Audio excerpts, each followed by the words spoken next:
Morning and welcome to Community Conversations. I am Queen Miss Ebony J. You're listening and watching 1230 The Buzz, your talk station, 101.1 The Wiz, and 100.3 Cincy's R&B station. So glad to be here with you another Sunday. Of course, if you've never been here before, I am Queen Miss Ebony J, the host that does the most, known from coast to coast. And my whole goal is to make sure that you are living out your purpose and you are doing it unapologetically. Like, we want to make sure that you are being the best you. And I realize there's so many barriers and things that happen to keep us from doing that, right? So that's what this platform is all about. We're not going to talk about the bad things and all the problems. No, here is where we provide solutions. And I'm excited because I have in here with me a queen, Miss Tammy Floyd-Westmoreland, who is here representing their voice of Greater Cincinnati. How are you doing today, beautiful? I am doing good, Queen. Glad to be here with you, of course, as always. It's always a pleasure when we link up. You know, we both Geminis. Well, I consider myself a Geminiancer. I keep trying to tell her to say, why do you like to be both? You are on the cusp. I am really on the cusp, and I truly like being married to a Gemini, having my mom being a true Cancer. Like, I am on both sides. Like, I am both. I really am. I can, and I see it, and I started noticing that the older I got, and I was like, and then, you got the Jet magazines that always had your birthday. 1 minute I was a Gemini, and I'm like, what am I? So I learned that I'm a Geminiancer. Yes, there we go. Worlds. You got a chance to party twice. Double. Two seasons. Yes. Well, let's talk about how everything's been going with the business. I know I've been seeing you out in the community a lot, and I know their voice of Greater Cincinnati is just always raising awareness about cerebral palsy and all the great things that, they're doing to make sure that there's awareness out about it. So talk to those who are not familiar about their voice of Greater Cincinnati. Tell us what you all do and what's your mission and purpose. So their voice of Greater Cincinnati started back in 2018. Our mission is to inspire, uplift, and motivate and support families affected by cerebral palsy. Cerebral palsy being a congenital disorder that affects your muscle tone, posture, and movement. The reason I chose cerebral palsy is because my son, DeJounte, aka Tay, he was diagnosed at birth with CP back in 1995. He passed away in January of 2011 when he was 15 years old. So just trying to figure out what my purpose was in life. And I figured it was to be the voice that he never had, hence why the organization is called Their Voice of Greater Cincinnati, because also my husband's son, Jordan, also had cerebral palsy, and passed away in 2001. So it's a way to keep their memories alive, a way to advocate for CP, and as well as advocate for our parents, make sure that our parents and our caregivers are being well taken care of and not being neglected, because we get neglected. There's organizations out there that support the children of CP, but they are not giving it their all for making sure that the caregivers are being well taken care of.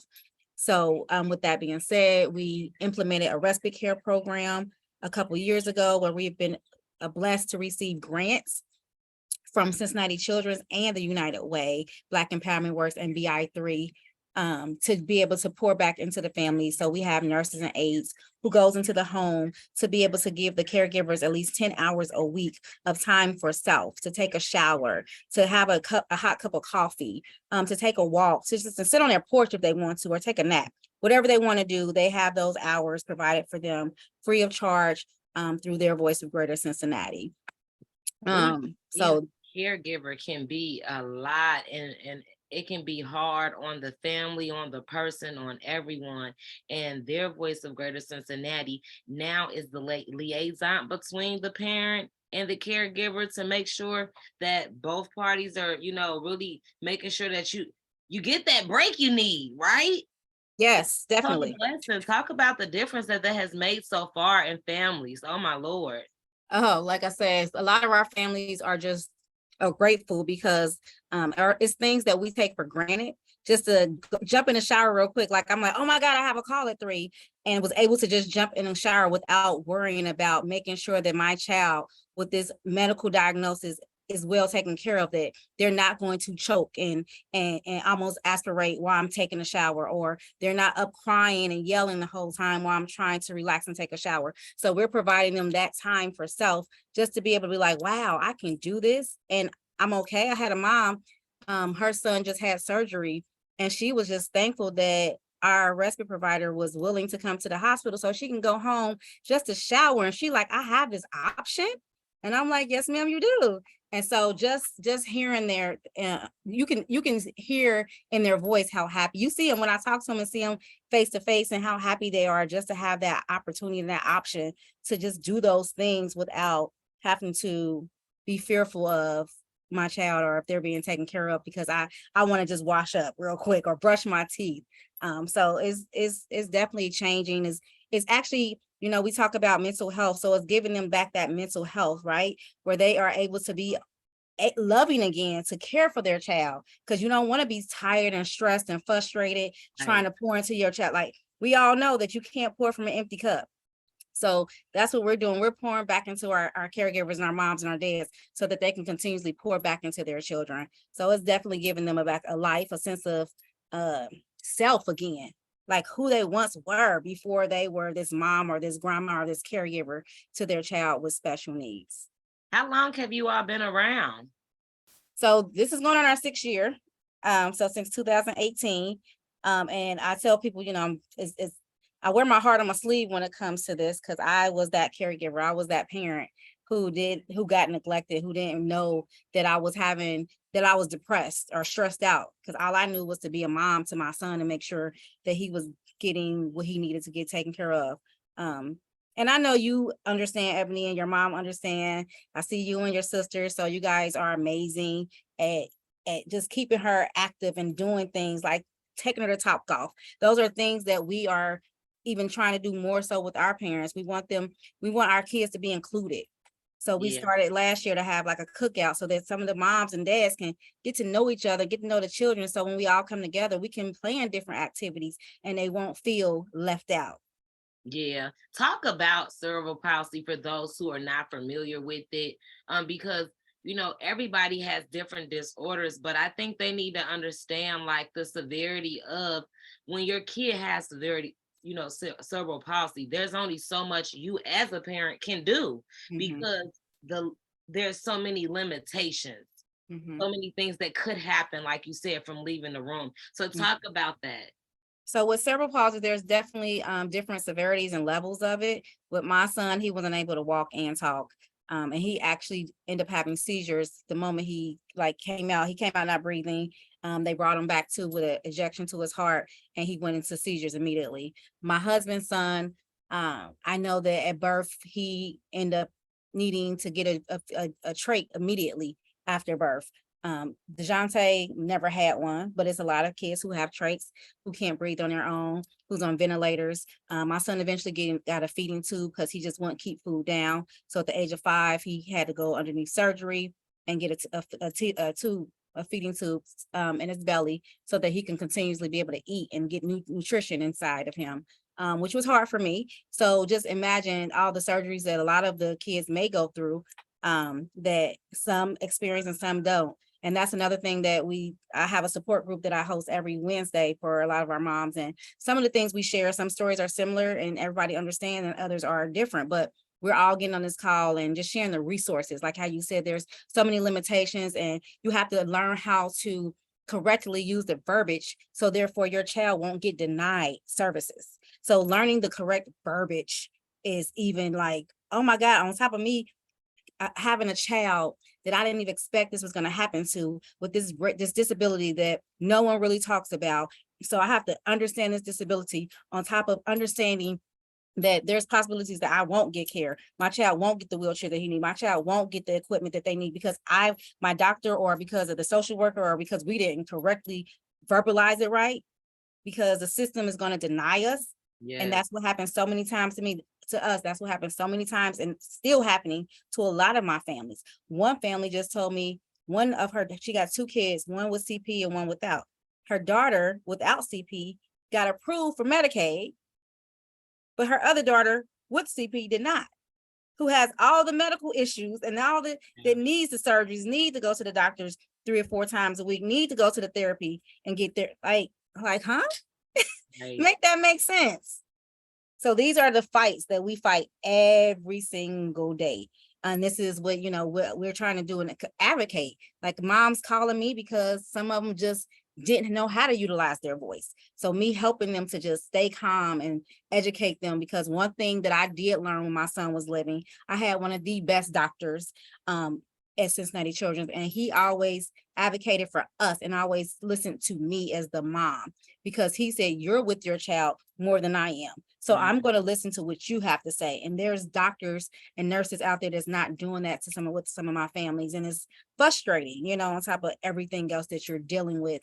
And to go out and maybe have a job or go out and deal with COVID and go out. It's just so much in the world that you're dealing with on top of having a child who depends on you for every single thing, everything. So it's a lot. It really is. I just got overwhelmed thinking about everything. Like, oh my God, it's so much. And I'm pretty sure I'm not even touching on, but it's so much.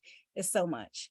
And it could be draining. Having support is definitely necessary. And it's good that the families have support within, they get you to support them, but they also get each other to support. And then I hear that you provide resources for them to give them support. So we know that, like you said, information is key, knowledge is key. And when you're a first timer in a situation, it can be like, oh my goodness, you're just hitting a whole bunch of brick walls, which makes you even more frustrated because this is your child and you're living. Like she said, the baby with Medicare got help, but the one without, it makes you become baffled. And then, we can only do so much because we only can control so much. So we need people like you to advocate, to support us, to keep us calm.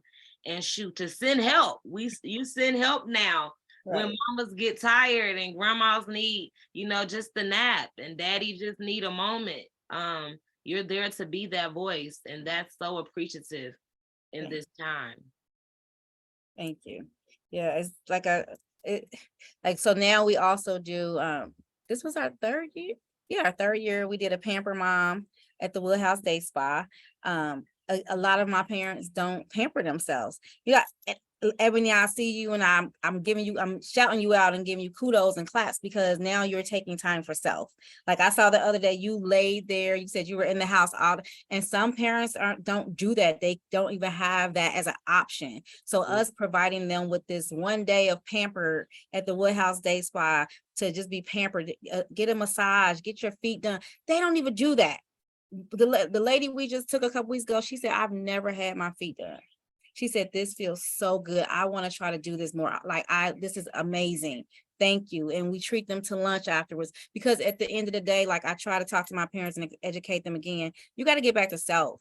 Like you was somebody before you became this mom, and you have to get back to that person. Don't lose yourself. And we choose to, as a mom in general, or a parent in general, we choose to sometimes lose ourselves and our kids, and we forget who we are as a woman or as a man, and we're so much more than just being a mom. And I want them to understand that. And so I pour so much into them and try to keep them encouraged, because you can't talk to everyone.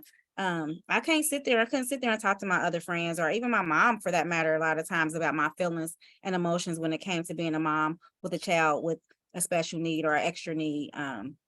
It's just your emotions are all over the place, and it's really hard to try to explain it to someone else, or without them thinking you're being selfish, or mean, or it's like, no, like I need to vent.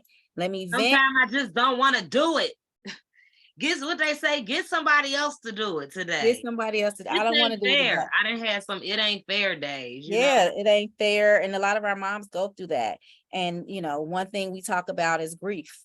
That we are grieving that our child would never maybe walk. That our child would never go to school. That our child would never get married. It's things that we, it's a safe space that our parents are able to sit there and talk about.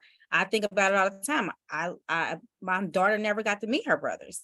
So I always imagine, like, how would that have been? How would she have been with them? And, so these are things that I would never get to see. And, so It's a lot. It Ebony, is. stop. Girl, you done made me tear up. Look, but for real, it's a real life. It's a real challenge that people face. And I think that the more that you are out here in the community, that you are doing events and having stuff like this, we can start to understand and see it from another person's perspective, because there's ways that family members can help and support and guide. They may not know how to though. Right. But you're showing them right now. Hey, come sit here real quick while I take a shower. It's something small. Bringing me some food today because I don't want to cook. I've been cooking for her. Or like sending me to a spa moment because I wash and clean this body all day. I know how to make this person feel amazing, but I don't do that for myself.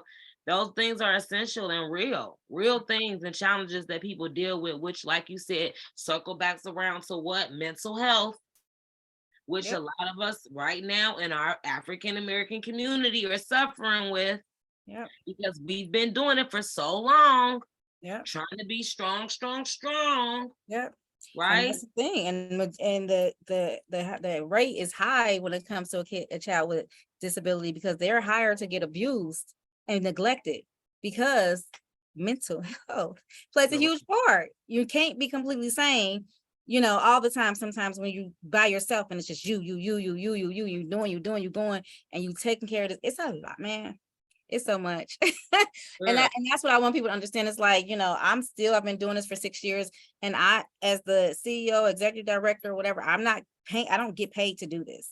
I still work as a nurse. I still have household bills and, my children and other children and husband attend to. So no, but this is, and I want people to understand, like, this is such a big need in the CP community, disability community, hell, even the elderly community. Just the respite in general is just a huge, it's so big, it's so important, it's so needed for a lot of us, and it's just goes unnoticed. And so I'm doing my best. It's only, I'm only one little person, but I'm trying my best to continue to spread the awareness, and continue to do what I need to do.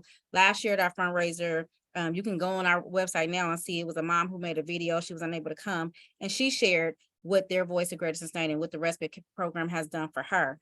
So anybody can go on there and look at it. It's theirvoice95.org to learn and hear from a mom who's actually going through it at this moment as we speak. So just trying to continue to get more parents out and willing to speak and share what they're going through, so that we can, we're stronger together. Our voice is louder when we're all together and being vocal. And so that's one thing that we are trying to do, is just be more vocal together as one, so we can make a difference. How can people support that are listening? Definitely go to theirvoice95.org. We are always taking donations, because the more donations, we can continue to keep the respite care program. We can continue to pay our respite providers, because that's how we pay them, through fundraiser and through grants. So we need money. I hate that. And I'm like, I said, God, it's so funny, because I was never that person. I had my son when I was 15 years old. I never liked to ask for help for anyone, from anyone. I was always worked. I always did what I need to do as a mom, as whoever, but now he got me asking. So I need money. We need money. We need help. Volunteers to volunteer your services, your time. We're hiring anybody in the healthcare field or have any type of caregiver experiences when it comes to respite care or helping to care for a child with special needs. Some kids have trachs, some don't. The ones with trachs and feeding tubes, of course, we need nurses. Those who are able to kind of still eat by mouth and don't need that healthcare profession to help, then hey, we're willing to train. I'm a nurse by day, so we will definitely train you. So go to theirvoice95.org to sign up, to request any type of volunteer or donations. And you can also keep up with the different things that they're doing, people that they're helping, by connecting with them on social media at Their Voice of Greater. That's at Their Voice of Greater. Thank you so much, Tammy, for coming to talk to me today. I've been seeing you out here working constantly on the grind to push and advocate for these parents, for these kids. And, I commend you. I admire you. So if you ever need any more support, make sure you let us know so you can come back. I know September, you all have the big fundraiser, right? Yeah, September 9th. It's going to be at the Oasis in Loveland. So it's our big, it's going to be a luau theme. So every year is something different. I like to keep it fun and entertaining. So come dress to impress with your luau theme. We'll have our 360 booth. But it's gonna be fun. It's gonna be fun. We have a special guest singer, a young man who has cerebral palsy, who's gonna came up with an amazing, motivating, inspirational song. And so I'm excited for him to share his song with everyone. But get your tickets, they're on sale now. Go to theirvoice95.org to get your tickets. Thank you again for stopping by, Tammy. I appreciate you. I appreciate you, Ebony. Keep doing you, boo.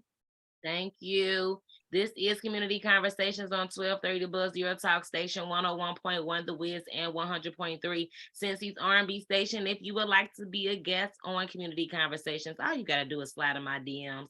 Queen Ebony on Facebook, Miss Ebony J on Instagram, Twitter, and Snapchat. I follow back, so let's get connected. More Community Conversations is on the way, only right here on 100.3 Cincy's R&B station, 1230 The Buzz, your talk station, and 101.1 The Wiz.